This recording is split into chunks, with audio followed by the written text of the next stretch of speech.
Welcome to the All Things Wildfire podcast, where we delve into the latest trends and hot topics in protecting properties against wildfire. So sit back, relax, and join us as we arm you against disaster. So, ladies and gentlemen, today we have a truly inspiring guest on our show. Hailing from the beautiful shores of Lahaina, Hawaii, Annelise Cochran is a testament to the human spirit's resilience and a beacon of hope for many, really.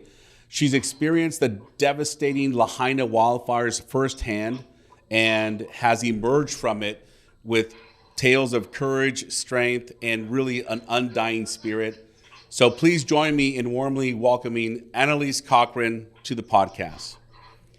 Annelise, thank you so much for being on. And, you know, I just got to say, my heart goes out to you. I definitely want to hear, and I know our listeners want to hear your story. We've seen all these images on the news, and we know that we're just getting bits and pieces. But from someone like you who's been there firsthand, share your story with us so we can get a better understanding. And then also for the listeners, I want to have you know, Annalise is in a shelter right now. And so when this is all said and done, my friends, we're going to find a way to help contribute to Annalise and whatever we can do together to help her in the recovery of what needs to happen next in her life. So, Annalise, thank you so much. Share with us the experiences that you went through, my friend, my dear. Yeah, thank you for having me, and thank you for giving me the opportunity to share, because like you said, there's lots of pictures and media going around, and none of it, rewatching it, actually captures what it felt like that evening. So I'm happy to share my story a little bit more. The wildfire in question started actually earlier in the morning that day on Tuesday. We had gotten a Instagram alert through one of the pages that a lot of us locals follow, saying that there was a wildfire in Lahaina. It was up the mountain from us, and a couple of hours later, they actually announced that fire had been contained. And so wildfires are unfortunately common here in Hawaii. We get them pretty frequently, and so it's not totally unheard of to have a wildfire in town, and it's definitely not unheard of to have it taken care of pretty quickly. And so I think most of us had kind of soothed our nerves early in the morning that it was well contained, there wasn't going to be any issues. At about 3 p.m., I smelt smoke. It was just a little tiny bit, and I went outside and I couldn't actually see any smoke at that time. I asked one of my neighbors if he could smell anything, and he said he didn't even smell it. And I attributed it to maybe just some of the ash blowing down the mountain. It was a very, very windy day. The wind was going at over 80 miles per hour, which is very uncommon for Lahaina. We, have fires, but we don't often have winds that were as extreme as on this particular day. We had a storm incoming. And so I just attributed the smell to some ash coming down the mountain. I didn't really think too much more about it. I went back into my apartment, and at around 4 o'clock, about an hour later, the smell from the smoke was much more intense, and I could hear some kind of a noise outside. And so I went outside, and the noise that I was hearing was the personal smoke detectors of everybody on my whole street. All of the houses, all of the apartments had smoke detectors going off. I did not hear any of the, government-provided sirens. The safety alerts were not utilized. I never received a text to evacuate. And so when I went outside, I ran into a few of my neighbors and I started asking them, what have you heard? Do you have any updates? Do you know where the fire is? Because at this point at 4 p.m., the smoke was billowing. It was very dark. The sky had changed color. The wind was whipping at the smoke over our heads very, very rapidly. And something felt wrong about the whole situation. I had never seen something quite like that before. And so I started talking to a few of my neighbors. One of them had actually received a text that said, there was an evacuation happening, but that it was higher up the mountain from us. So it was only people from, a certain street up mountain, and we were pretty close to the shore. And so looking back now, that's a very scary text message, because I think it gave a lot of people that did receive it permission to stay in place, and that there was no evacuation when in fact we should have been evacuating. And most people didn't even receive that text. It seemed like it was just kind of a sporadic thing that people got. So my neighbor had seen it. And so based on that information, we decided to wait for a little tiny bit at our apartment. And in that little bit of time that I had, I decided to go inside and just pack a go bag just in case. I hadn't done it earlier in the day, which I wish I would have. And so my advice to anybody listening is have your go bags ready. Pack them just early enough and have them in your bag or in your closet ready to go at any moment. Because I spent those last couple minutes prepping a go bag, and I'm glad that I did. But I also wish I had been evacuating in that time in retrospect. So I packed a small go bag, and by the time I went back outside again, the fire had progressed noticeably. It was only a couple minutes that I was inside. I really grabbed like 2 items from my apartment and put them into a bag. And at that point, we went outside and you could see flames. So from my apartment building, there's a big parking lot across the street. And at the far end of that parking lot, kind of catty corner to us, we could see our first flames. And they were about a block away at that point. And that was obviously very alarming, noticing how quickly the wind is moving and how close this fire now is. And we realized it's coming right for us and it's time for us to evacuate. I had been outside with a few neighbors, one of which was my next door neighbor, Freeman. He was standing in his doorway, and he didn't want to leave his apartment. He wanted to stay, and we felt very strongly that he needed to come with us. And so another one of my neighbors, Edna, who is my guardian angel of the story, you'll hear much about her in this recollection of events. She had a much longer lifetime friendship with my next door neighbor, Freeman, and she convinced him that he did need to evacuate with us. And I put all my things in my car. I tried to get them to come into my car with me. They wanted to take off by foot.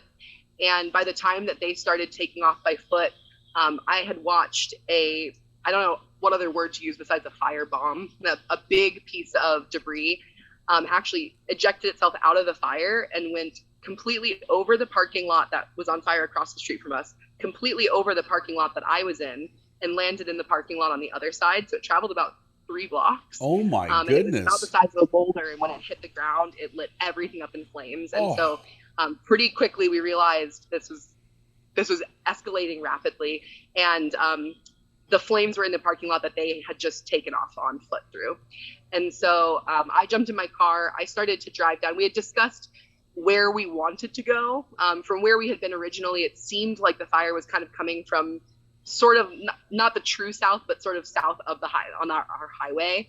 And so we decided we would head obviously opposite of where we had seen the flames, right, and ideally towards the coast. And we had discussed, even just standing in our apartment, the option of potentially needing to go into the water to avoid this fire. And so I hopped in my car, and it was pitch black. You couldn't see even an inch in front of the windshield, even with your brights on. The smoke got very dense very quickly. And so I drove basically by muscle memory, about 2.5 blocks or so down to Front Street. And that's when the smoke cleared up just enough that I could see that there was a gridlock of cars. There was no way that anybody was going to be getting through. People had abandoned their cars in the road and had gotten out to run from the fire. And we also realized that there was flames in front of us now. So now not only were there flames coming up behind us, they were in front of us as well.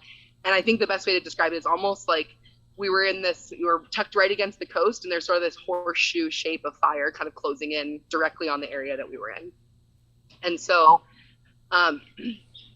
I saw a lot of people going over the seawall that was right along the coast there. It's about a 3-foot tall rock wall that on the other side of it, it's a little bit taller. It's maybe 4 to 5 feet. You kind of have to drop down onto a rocky coastline that's right by the ocean. And I saw some people climbing over that. There was actually already people in the water floating on debris by the time that I got down to Front Street. And so I decided I would pull my car off the road. I pulled it up next to one of the buildings, hoping that maybe we could keep the road clear for emergency vehicles or something. That didn't end up being the case. There ended up being a huge gridlock of cars. And when you look at the coverage, a lot of the pictures are focusing on this one area with lots of cars that have been burned up in the road next to this rock wall. And that's the spot where I was at, and that's where my car is as well.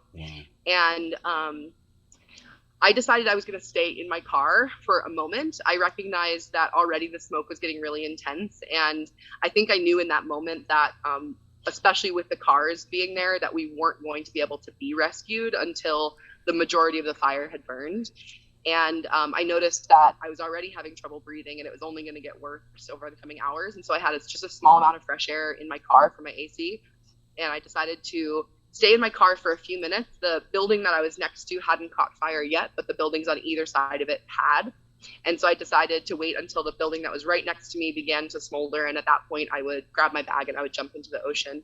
I unfortunately, had brought my baby bird with me. I had rescued a baby bird and was taking care of it, and had got him out of my apartment, but realized once I had to bail into the ocean that I wouldn't be able to keep a baby bird with me. And so I had to leave him in my car, which was devastating.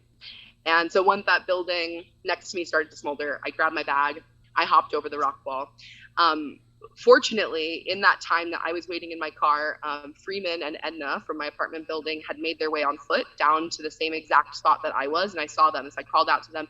I invited them to come into my car, but they were concerned. Freeman had some mobility issues, and so getting him over that rock wall was already going to be tough, and we didn't want to wait until the very last second. And so a couple of folks there on the rock wall helped Freeman over, and he kind of sat with his back against the wall. And the rocks down there are tricky. Some of them are really sharp. Some of them are really slippery and smooth. Some of them, rock underneath your weight. And so it was tricky for a lot of the elderly folks that were out there, of which we had many. There was a lot of folks that were senior citizens out there trying to navigate these rocks and struggling with that. And so we tried to get Freeman into the most comfortable spot we could, where he could just sit comfortably with his back against the wall, knowing that we weren't going to be able to move him a lot from there. One of our initial steps when we first hopped over the rock wall was to try to first make sure that people weren't going to have their clothes lit on fire. Freeman's shirt had caught on fire on their walk down Front Street, and then had to put his shirt out already once. And so we realized that with all the embers flying through the air, our hair and our clothes were going to be a big risk to us. And so the first step in the ocean saving our lives that day is we were able to take our clothes and rinse them off. We all jumped into the water, wet our hair. Edna and I took some time in those first few minutes on the rocks, and we kind of assisted some families that had small kids, hey, pass us their clothes, wring it out over their heads, and then cover their face with it. So trying to get people in a spot where their clothes weren't going to get on fire, that they had something wet to breathe through for the smoke inhalation. And at that point, the street was pretty heavily on fire, and Edna and I had discussed some strategies for kind of moving up and down the rock wall following the fire that was happening on the building across from us. So trying to make sure that we were not at the worst part of the blaze at any moment. So, going back to the area that had already burned after, once the part that we were trying to have a safe haven by caught fire. But it was tricky because especially Edna and myself as well, didn't want to leave Freeman by himself, and he had a lot of trouble moving. And so for most of the night, despite it being rather uncomfortable in the smoke, we tried to stay right by him. That got a lot harder as the night went on. The thing that I think really became the turning point in the night was the cars beginning to explode. It was very violent explosions. I mean, what you expect from a TV show. The sound is incredible. And we had heard cars exploding all down Front Street, kind of coming towards us as the fire was progressing. And it was shocking once it was the ones that are, just 10 feet behind your back, starting to explode. One of my fears, some of the cars were parked right along the rock wall we were at. And so one of my fears is that they were going to explode so violently that perhaps they would knock some of these boulders off the wall and onto our heads. And so there was a lot of decision making of, trying to put yourself in between gaps between parked cars maybe, or trying to decide, is it best to go as close as you can to the wall so that the debris that's flying off the cars is going over your head and into the ocean, or is it best to keep some distance from the wall in case the rocks come down, which is an impossible thing to get. And so we ended up at that point kind of moving around a little tiny bit, trying to, move away from the cars that we could tell were about to explode, or go next to the cars that had already exploded. But pretty quickly after a couple of cars had exploded, the air became very noxious. It was hard to breathe. It was hard to see. The heat that would come off the cars was burning our faces as they would explode. And the debris was very scary. And so at some point in the cars exploding, Edna and I had made our way probably just about maybe 20 feet or so away from Freeman, seeking out just kind of a gap between cars during explosions. And it started to get very bad for us. Both she and I were struggling to breathe at that point. We tried to get back towards Freeman. We made it about maybe 5 or 10 feet before we both just collapsed. We had to stop and catch our breath. And once we stopped, she and I both started to slip in and out of consciousness. We were hallucinating. I would close my eyes and everything would get very, very quiet, pretty blue lights. And I think that was the most real moment of the night for me. Up until that point, I felt like, if you make the right decisions and you just stay smart, then you can stay safe. And I think that was the moment where I realized that it really wasn't in my control, and there wasn't any good decision I could make that was going to change the outcome if it was going to be, a deadly outcome. Wow. And that was a horrifying thought. And fortunately, I had Edna there with me. We were holding each other's hands. We couldn't really speak after the cars started exploding. It almost like it's like it seized our vocal cords up. Something in one of the chemicals that must have been burning made it so that we could barely just whisper. And I thought that was more of the smoke, but it was kind of shocking that pretty much right as soon as the cars stopped exploding, we were able to speak again. So it was something that was in the air that was causing us to not be able to actually speak normally. And so really all we could muster is we would hold each other's hands. And I just remember telling her to wake up. And every couple of minutes we would just remind each other. I would tap her and I would tell her, wake up, because we were both slipping in and out. And another way that the ocean really saved me that night is in some of those moments where I was slipping out of consciousness. At this point, we had gone down to the water. We were fully submerged because the embers were coming down. They were burning our skin. And we were trying to get that little bit of fresh air that was coming off the surface of the water, especially as the waves broke. And I just remember as I would slip out of consciousness, my head would kind of droop down and my lips and my face would go into the water. And that cold water would kind of shock me back, and it would help me remember like where I am and what I was doing, and that I needed to, keep my head up and stay safe. And so there's so many ways that the ocean saved my life that night. And that was, just another example of that. I felt very grateful for that. After the cars stopped exploding, we at that point realized that Freeman, our friend, when we tried to check on him once we could move again, that he had not made it. This is most likely due to smoke inhalation, which was devastating. And after that, we were able to breathe again. And I think I had my first moment of feeling that I had actually made it through this, and that whatever smoke we were still dealing with was a manageable amount. It was similar to what it had been at the beginning of the fire. But that, I felt like, wow, I could sit here all night now and feel safe and comfortable, and maybe we'll actually get through this. And so I decided to turn on my cell phone. I had turned it off earlier. There wasn't a lot of reception. There had been a lot of troubles with that all day. And I was at 16% power. I had sent out a couple of texts before I hopped into the water, just telling my family, one of my best friends, my boss, where I was and that I was going into the ocean in case anybody did have to come and look for me at some point. And so I turned my cell phone back on, and I will say I texted my mother first and told her, I'm still alive. I'm still in the ocean, but I'm still alive. And then I immediately after that called 911. And I was able to get through, which I was shocked about. I didn't think I would have the reception. And I was able to talk to somebody who explained that they knew we were there and that other people had called, but that there was really no way to get to us at that point. They did acknowledge that there was Coast Guard in the water, which we saw at about 11 p.m. We saw Coast Guard starting to pull people out of the water. It was about 9:30 that I called the police, and it was about 11 that we saw Coast Guard in the water pulling people out. And the Coast Guard had tried to, they'd contacted somebody on shore with us. Somebody along the rock wall had gotten a direct line to the Coast Guard boat, and they were telling us all to gather towards one end of the rock wall. And that's what I could tell. There was about 40 of us that were on the rock wall. There had been more people that had gone out into the ocean, and some of them had made it back to the rock wall to be rescued with us. I know a few of them swam up the shore to a spot called Baby Beach where they were rescued. Some, about 17, I think, is the number I had heard, were pulled out of the water by Coast Guard. But my big fear is I believe that there were more people than that in the ocean that night. And so I have a very heavy heart thinking about how some of the people I saw drifting out might not be okay today. I think there was a few big risks there. Obviously, the currents in Hawaii were in the middle of the ocean. So if you get too far out, there's a huge heavy current, which is one of the reasons that I wanted to stay close to the shore. It's just more unpredictable out there. Right. And it also got very, very cold. I know after I was submerged in the water, really motionless for that huge period of time where the cars were all exploding. Once I came to, I was experiencing symptoms of hypothermia. And so I ended up actually climbing back up over the wall to sit next to the fire to warm up again. And I can't imagine what the people floating in the ocean were experiencing in terms of the cold that night.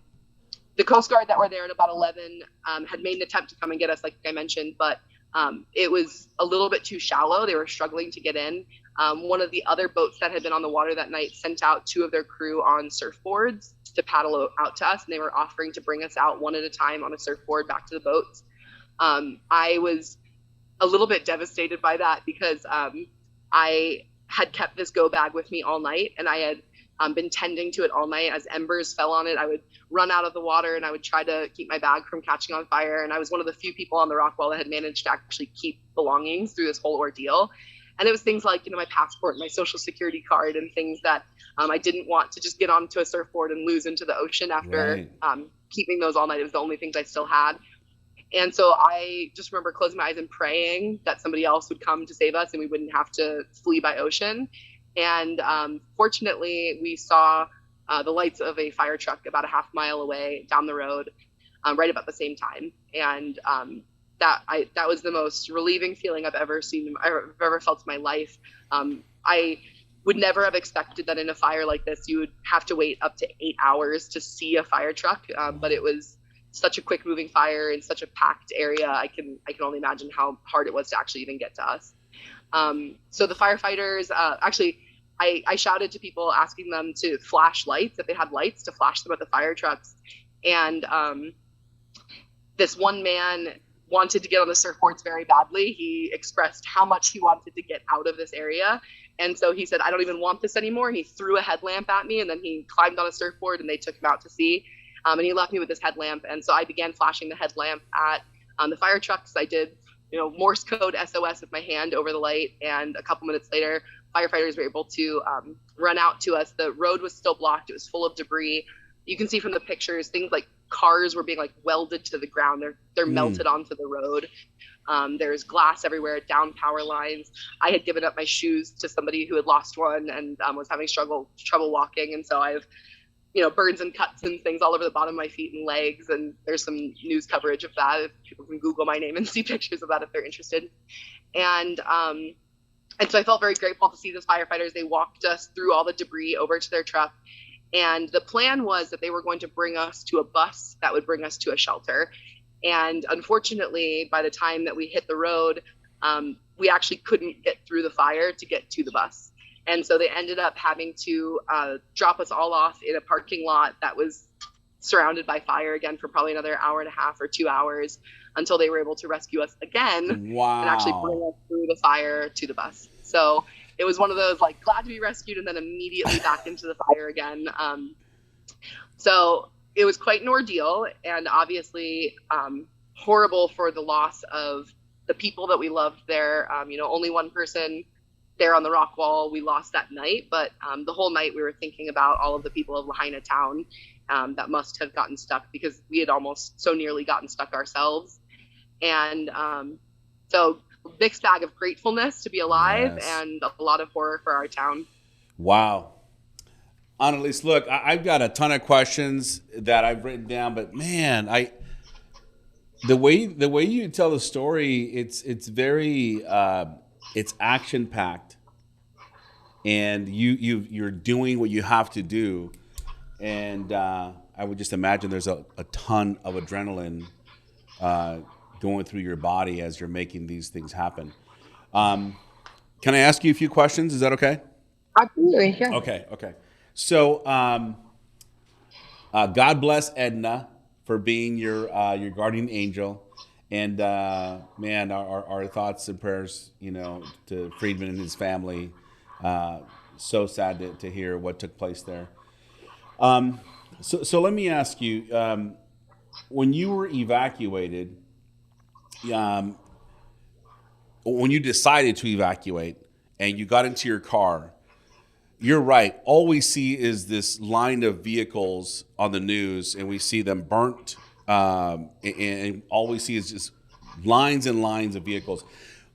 I guess one of the concerns that I had was, wow, people were likely in line thinking that they're evacuating, but were you able to see people actually abandon their vehicles and leave? And so at that point you knew, okay, we're not going anywhere, or did you stay in line for a while thinking that that you were actually making progress?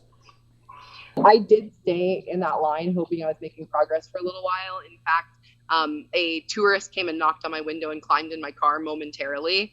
And we had this little back and forth conversation about, I was like, I got to keep going this direction. He was trying to get me to turn back kind of inland.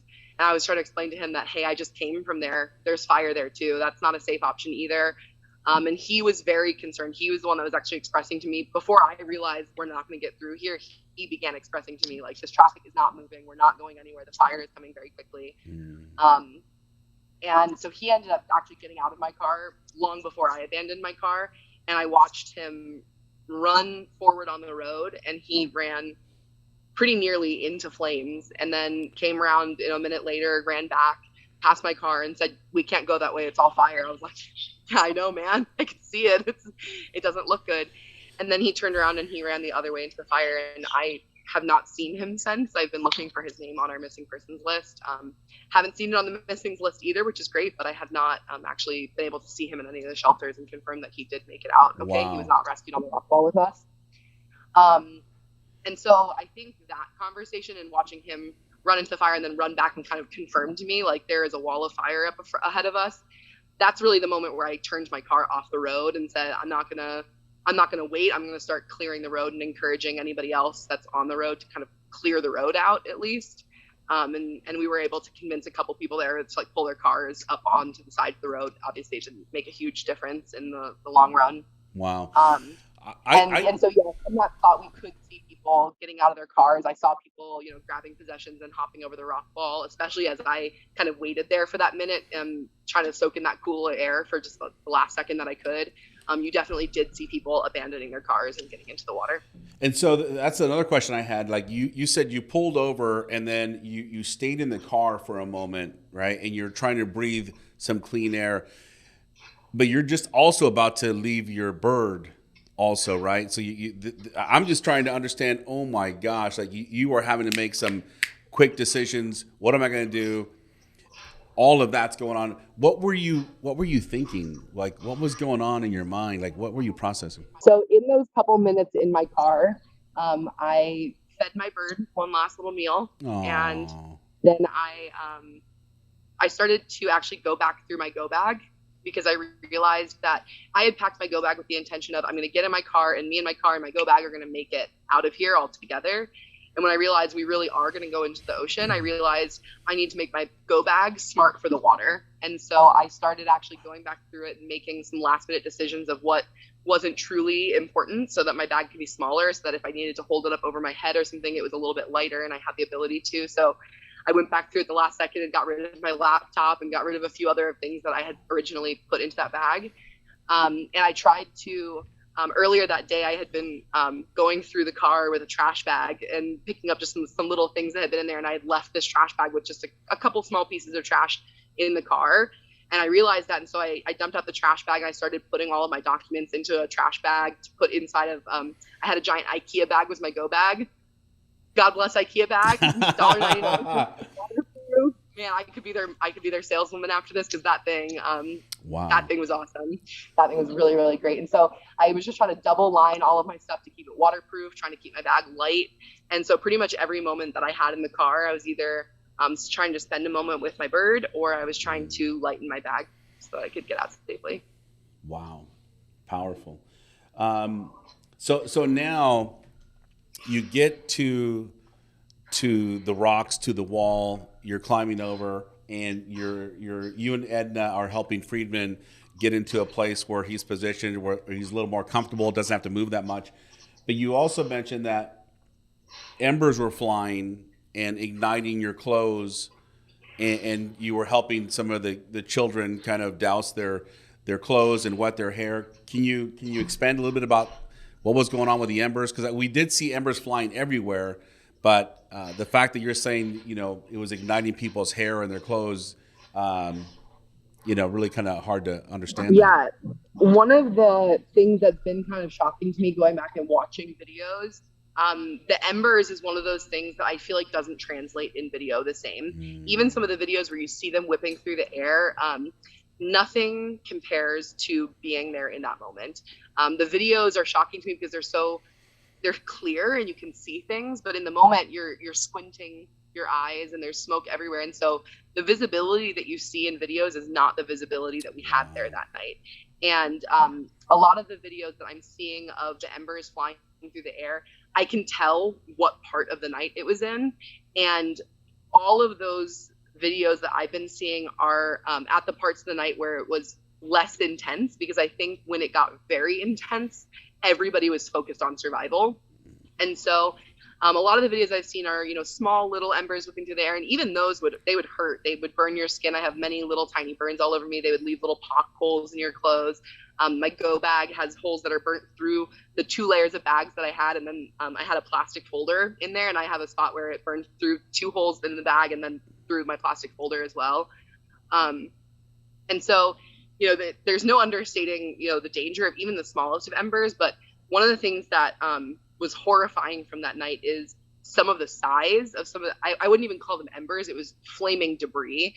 I would see things like, I had a flaming 2x4 shoot over my head into the ocean in front of us. There was pieces of debris that were the size of boulders. And one of the things that was shocking to me, we fled to the ocean for safety. Obviously, fire and water don't mix in theory. But some of these pieces of debris were so large that they would hit the ocean and they wouldn't actually go out.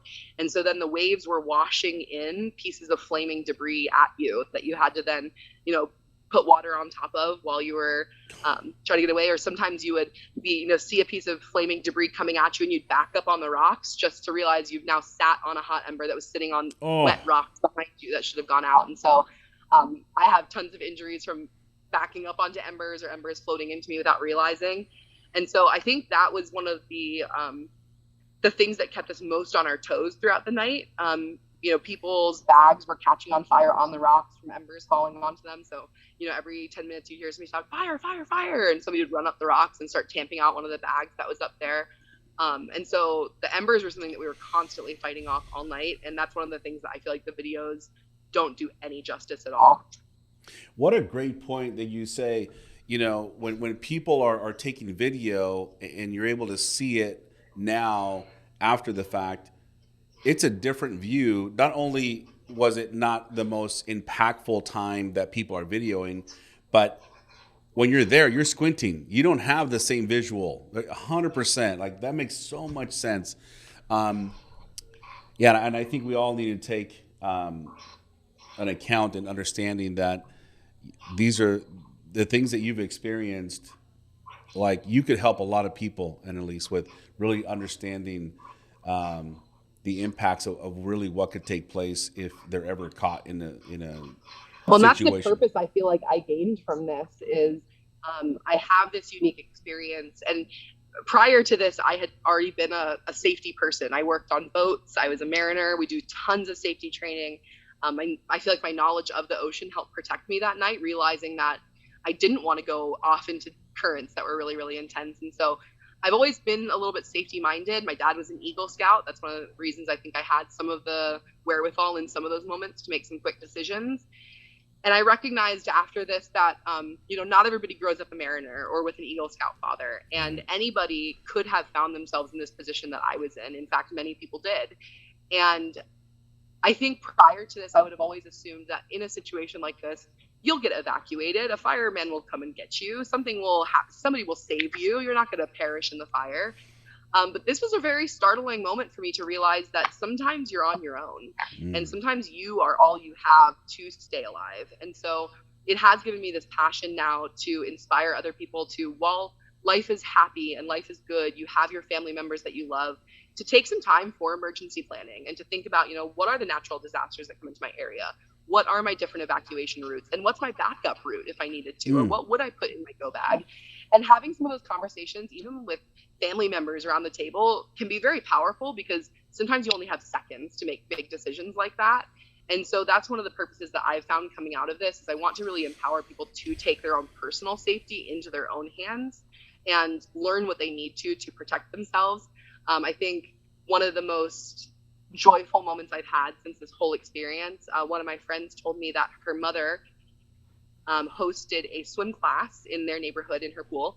They taught 8 children how to swim, and they're donating all of the money from that back to the victims of Maui and everything. And just to know that because I had this harrowing night in the ocean, that 8 children are going to be prepared to learn how to swim. Boom. In case they ever have an incident, that makes everything worthwhile to me. I would do it again to make sure that 8 children are protected in this world, or learning how to be safe. And so anybody listening, teach your kids to swim, teach them basic skills. Don't scare them, but help them be prepared, because that's beautiful. Really- Absolutely.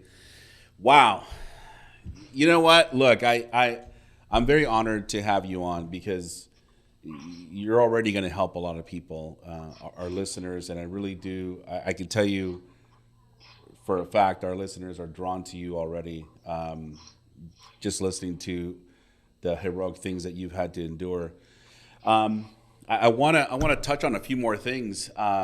So Annalise, you said that you're in the water, but you can hear vehicles exploding. Like because look, I remember when I was a child, I heard a vehicle skidding and then crashing. And then ever since then, when I hear a vehicle skid, like, I don't know what happens to me, but it's a nervous reaction. And I could just imagine these memories are going to be with you for the rest of your life. And these explosions, I can't imagine what they sounded like, what they felt like, what they smelled like. Can you kind of expand a little bit on that? One thing that I'm glad to say is that they do play up car explosions in movies. I did learn that night, which was very relieving to me, because I was preparing for the blast that you see in the movies. Right. And one of the things that surprised me is it seemed like, it was hard to actually watch the explosions, because it would burn your eyes. The heat coming off them alone was very intense. But it seemed that the explosions were much more vertical than like horizontal. And one of my big fears had been that they were going to damage the rock wall, and they didn't. And so, I hope nobody ends up in a situation where that knowledge comes in handy. But in our case, hiding behind a rock wall did protect us from the blasts of those cars. But the sound was immense. It was similar to maybe like a transformer exploding, but much louder. And I've actually lived through a couple of small earthquakes in my life and never had the opportunity to actually feel it. And I never had the experience of feeling what an earthquake felt like. But I feel like I did that night, because the entire ground would tremble with every single explosion, which is scary when it happens over and over. I mean, you could see how many cars are on that street, and they exploded one at a time. So we got every single one of those explosions we heard separately and felt separately. And yeah, they're very shocking, and they launched debris and the fumes was the most intense part. And so if anybody, God forbid, ever finds themselves around a vehicle that's going to explode, get as far away as you can. If there's a safe way to get away, just get away. And if there's no safe way to get a fair amount of distance from it, make sure you're covering your mouth, breathing through something wet, because that was actually probably the most dangerous part of our whole night, was breathing in the fumes from those cars exploding. Wow. And so it dovetails into my next question, which has to do with the heat and the smoke. Like, trying to breathe through all this, right? It's one thing that you're being swayed back and forth, and you're having to navigate around, lumber or debris that's on fire up against the walls and all that, and then you have to try and breathe, right? Was that challenging? It was challenging. In the beginning, it was just uncomfortable. It's just like, when you're sitting at a campfire and the campfire just always wants to blow right at your face. Right. It's that feeling of just breathing in smoke constantly. But as the night progressed, it definitely got more dangerous, and you could tell that there was more chemicals in the air, more stuff had been exploding in buildings. There was a lot of stuff in the air. And so, we had all wet our shirts and we're breathing through those. One of the things that was tricky though is, the heat and the smoke was actually burning our faces. And I think that combined with, you have the shirt that's covered in salt water. So you're rubbing salt and this, this rough cloth on your face while you have these fresh burns. Most of us that were there that night had a big scab across our nose, especially from trying to hold a mask against those burns that we were having. Mine's fortunately disappeared. It's still healing, but the scab's gone. But it was easy to cut open your face, even just trying to cover your mouth from the smoke. And so maybe TMI for some viewers, but another safety tip I'll pass along, ladies out there, I ended up taking my bra off doubled up the cups of them and used that as a mask. Boom. Because I could leave it in place. It was extra thick, and it was a great way to protect myself without having to like hold my shirt there the whole time while I was losing consciousness and stuff. So don't ever forget, you have a mask strapped right to you, lady. Absolutely. I love that. Now, Annalise, I think that in your story, what really impacted me significantly was your statement of you coming in and out of consciousness.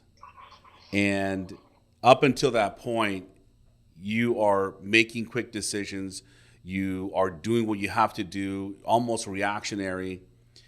And when you're going in and out of consciousness now, is there fear? Like, is there a different type of fear that now sets in where, holy smokes, maybe I am vulnerable? You had mentioned you were thinking about maybe I'm vulnerable to death, right?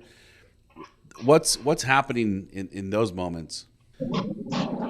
It's so weird to think about that time because while I was aware that I was in the most danger I was all night, I almost had this lack of true fear around it because I think I had resigned myself to like, this is the situation. And I almost lost the fear because you're so focused on survival. And I knew that if I hyperventilate, if I let my heart rate get too high, then I'm going to be using so much oxygen that I will die. That the fear alone could kill you. And so I think for me, it was just a matter of staying as calm as I could. And again, I think I was in such a fortunate situation in two different ways. I was next to somebody who I loved dearly and who was going to be as good to me as I was to her in that moment, where we were both telling each other, wake up, you have family here waiting for you. You know, like we would remind each other throughout the night why we were pushing so hard. And so even just like holding her hand for a second would make me remember all of the things we'd been saying to each other all night long, all of the messages of like, we need to keep fighting. And so I had this calming force next to me that I could, you know, ground myself in and say like, if she's still here, I'm still here, you know, and we're both still here. And I think at the same time from that, I personally feel so grateful that my experience with the fire was one that I got to invite the ocean into, because I have my entire life felt more calm in the ocean. I'm an avid free diver. Most of my career has gone towards educating people about the ocean and its wildlife. And so for me, you know, even if it were the moment I was going to die, the thought of just like laying in the cool water in Lahaina, it's my happy place. And so it allowed me to be my most calm because I wasn't in a fire. And that's where I would have panicked, is being in a fire. And instead, I was laying in the water and all I needed to do was just breathe. And so I would just take slow, calm, deep breaths. I was trying to keep my heart rate low and just focus on the nice, cool water protecting me and slow, slow breaths. Wow. Like, who has that kind of awareness, man? Like you do, right? But wow. Like that's amazing. That's amazing. And I think it's interesting because people have said that when you know you're about to get into a car accident, if you freeze up, you're going to shatter some bones, and you're more likely to be okay if you just kind of release and let go, right? And I think it kind of resonates with what you're saying. You know, the fear and the panic is left you, and now you're dealing with, hey, I'm going to breathe slowly. I'm going to breathe intently. I'm going to do what I have to do. But you had the awareness of that. And maybe that goes back to, you know, the training you've done with the ocean, but also your father, right? And what he's taught you. That's beautiful. So during this time where you're experiencing this, you're coming in and out of consciousness, you say at one point, you and Edna look over and you see that Friedman didn't make it. And was he still there, or was he pulled into the ocean and that's how you know he didn't make it? Or he was still there, and he was up against the wall, and he looked peaceful. It looked like he could have been asleep. I recognized that he could have passed away in that time. And I think one of the hardest choices I had to make that night, and one of the ones that I think it is one of the few decisions that I look back on with I don't want to say regret, but maybe just questions in my mind still lingering of, was it the right choice? When we found him, Edna was coming up closer to me. I made it to him first. I recognized he didn't look like he was alive. And I've unfortunately been a first responder to people passing before. And so it's not unfamiliar to me to see a person like that. And I knew pretty quickly, I think in my heart, that he wasn't okay. In that moment, I recognized, I think my survival instincts were still kicking. We didn't really realize how long he had been passed away for, because we were losing consciousness. We had been in the water for so long ourselves that it's hard to know, did this happen moments ago, or did this happen 20 minutes ago while we were slipping away, which is the most likely. It's most likely that it was, while we were going through the throes of our own survival, that, he met the same situation. And so in that moment, I encouraged Edna not to come any closer. I told her actually that, I said, maybe he's sleeping, maybe he's unconscious. And if he is, he doesn't deserve to remember any of this. And so let him be. And if something worse has happened, we can't change that right now. And us exerting too much towards that is going to put us in more danger. And so one of my regrets, I'm CPR trained, and I wanted to immediately jump in and start doing CPR and doing something, but I recognized that I can't provide real fresh oxygen, which is what he needed. And I had such limited oxygen supplies myself. I was concerned doing CPR. Would I put myself at risk trying to save somebody who had been passed away for 20, 30 minutes without us knowing? And so I didn't. And that's something I'm still grappling with is, wanting to have been that person, but realizing that for our own survival, it wasn't the best option for us. Wow. That's a hard truth. That's a hard one. Got it. And I got to tell you, Annalise, you don't need to hear this from a stranger like me, but you did the right thing. You did what you had to do at that time. And here you are telling the story to help a whole lot of people. And if you would have done things differently, who knows what could have taken place for you, right? Exactly. Thank you. You're welcome. Let me ask you, we've seen some videos where some people are saying, oh, that person needs help, but we can't help them. Keep going. Did you see other people struggling in this life and death situation when you're in the water? I thank God that I did not witness some of the things that I've heard other people witness from this. Living in the shelter now for about a week, you hear lots of different experiences of that same night. And I've heard horror stories of things that people witnessed or tried to intervene and help and couldn't.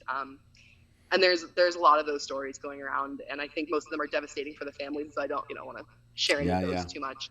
But I think, it's tricky in those moments to know if you can help or not. And personal safety has to be of importance, and so. There were a lot of those stories out there, and I don't blame anybody who took care of themselves that day. It's easy to say when you weren't part of the situation, like, oh, they should have stopped, they should have helped that person. Even something like cracking your door open in a car and letting in the smoke, you just don't even know if that's going to kill you all with smoke inhalation and things. And so I've been trying to be very careful about not blaming anyone for any decisions that they made in a fit to save their own life. And I just feel really, really blessed that I didn't witness some of the things that other people have witnessed. I think the closest thing that I saw to a situation like that is recognizing that people were drifting out into the ocean, and knowing what I know about the ocean, some of them were so far out by the time that I got there. I was very concerned for them. And I used to work on a snorkel boat, and we often teach new swimmers how to swim. And one of the things that I always used to find kind of funny when I worked on the snorkel boat is if you take a couple or a mom and a child, or two people that don't really know how to swim, often we would give them a boogie board to hang on to so they had some flotation. And what's very natural for people to do is they'll hold on to opposite ends of the boogie board, and they'll both kick their feet, and they'll be going nowhere at all. They'll be exerting all of their energy. They're both swimming the opposite direction, and they're going nowhere. And all they're doing is just drifting with the current, but they think they're moving because they feel themselves moving and they feel themselves kicking, but all they're doing is going where the current's going. And I saw some of that night with people holding on to debris, exerting a lot of energy, kicking on both sides and going nowhere at all except for where the current was taking them. And so I think that was my biggest feeling of wanting to intervene in a situation and say, like, you need to come back, or like, you need to stay on the same side of the board. But they were often too far away for me to communicate that to. I did try to encourage those on the rocks with me, like, don't go out any further. I explained some of my rationale as to why I wasn't. And there was specifically one woman that I feel like I did save her life that night. She was in a very panicked state, and I remember just grabbing her shoulders and I told her, I am surviving today, and you will survive today too, but only if you stay with me. And she did. She ended up staying with me for most of the night, and I ran into her in the shelter. Actually, I was taking a nap in the shelter, and I woke up to somebody screaming in my face, and I woke up and it was Michelle yelling in my face, oh my gosh, it's you, and trying to give me hugs. And so I feel glad that I was able to intervene on some people's safety that day, and grateful that I didn't have to witness more tough decisions. Wow. I am surviving tonight, and if you stick with me, you will too. Like, that's powerful. I love that. Sometimes that's all that people need to hear. Like, boom, I'm in, let's go. And now there's a new sense of we're going to make it, So, wow, powerful. Okay. So, Annalise, I want to be able to help you, to bless you, whatever we can do. How can we contribute to you? How can listeners pour into you and say, hey, Annalise, we want to help you in your journey of whatever's taking place and wherever you're going? Because you're not a native of Hawaii, right? No, I'm not. I moved here about 7.5 years ago. Yeah.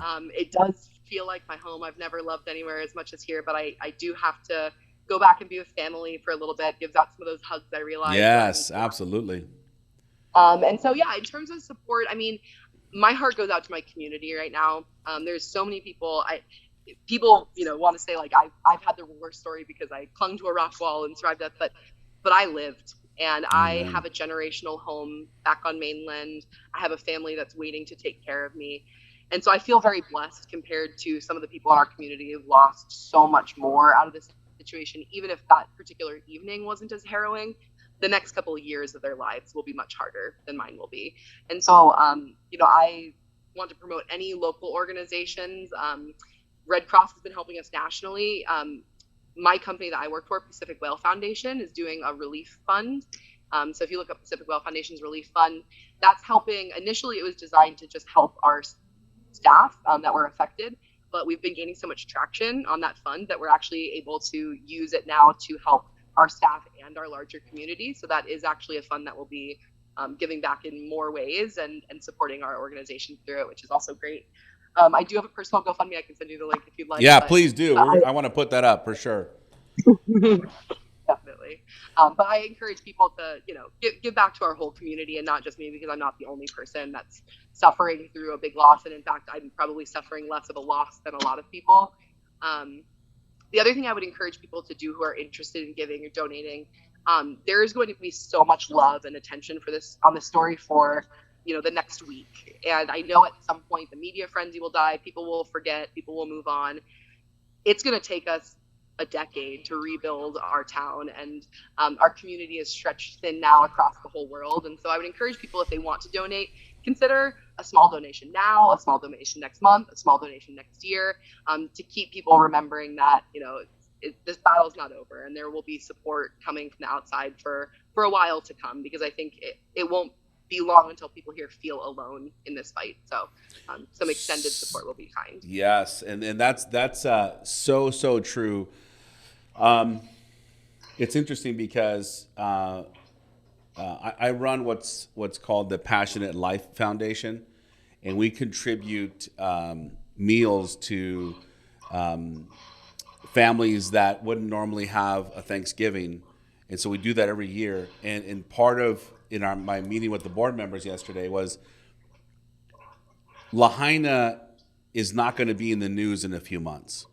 And that's sad, right? Because you're so right. Something new is going to take the stage, and now the loneliness is going to set in. So part of our mission is we need to connect and we need to contribute consistently. I love the way that you put it. a consistent donation to let people know they are not forgotten. And you are right. It's going to be a decade or more before this area is able to recover, you know. So in closing here, like you're saying, yes, there was the Pacific Whale Foundation. Is that what it's called? Yeah. Pacific Whale Foundation Relief Fund. Your GoFundMe. We're going to put that on. So there's Annalise, also a few other local organizations. There's a few other local ones, and I'm finding that Instagram, there's a couple of pages that are devoted towards vetted, relief organizations for Lahaina. So there's one called Honua Ia Maui, which is a good one. So there's a bunch that people can look up if they want to seek out a very specific type of way to donate.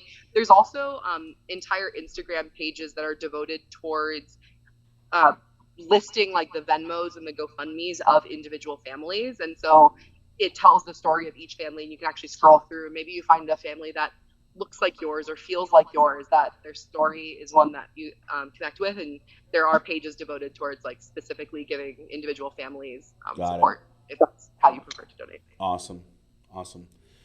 Wow. So Annalise, you're an inspiration. You really are. And I think there's going to be a lot more organizations reaching out to you to really want to hear your story and share it, because it's very powerful. And now you get to talk about this message of hope and courage and resilience, because this is one type of a disaster, but there's earthquakes, there's tornadoes, there's everything, and people. This is life, right? We're going to experience these things. And so a voice like yours is going to be one that people could connect with. And so I'm going to do my part. I've got some ideas on how to get you on maybe some stages to talk to some people to make some big impact. Yeah, you got it. And we're going to contribute. We're going to contribute to your GoFundMe page. I want to thank you for the time that you've taken here. And the courage you've displayed to tell your story so eloquently, and in the timing of everything. We're able to kind of put ourselves in that place where you were. Thank you so much for making this happen. Is there anything that you'd like to share with our listeners as we conclude this podcast? No, I would say just a big thank you for giving me the opportunity to share this. It's fulfilling my purpose for life now, of getting to encourage people to be safe. And I think maybe the only other thing I'd leave people with here is I have been touched by watching the community of Hawaii as we've responded to this. And it doesn't surprise me whatsoever that there is such an outpouring of community support. It is exactly what I would expect. It's our aloha spirit. We are all one giant family, one ohana here in Lahaina. And so I would encourage folks that are in areas where disasters could happen, emergency response could happen, take some lessons from the Hawaiian community and how the people have responded to this, because it's beautiful. And, Red Cross is nice, FEMA's nice, but I have not felt any support that has even come close to the support that I've felt from our local community. Wow. And I know there's communities out there that don't tend towards respect and kindness and love of one another. And so I would say, take a lesson from Lahaina on those aspects of this and kind of how we've survived from this, because I think you will see a strong and resilient group of people after this whole situation. Boom. I love that. What a great way to conclude. Thank you so much, Annalise. We will stay connected. I definitely want to understand more and more of as time goes on what you're doing, and I'll connect you with some people to see if we can get you as big an audience as possible to share your stories. Appreciate that. Thank you. I appreciate it. Thank you so much. That's all for this episode of All Things Wildfire. If you like this episode, be sure to subscribe to our show and follow us on social media to stay up to date on All Things Wildfire. And as always, thanks for listening.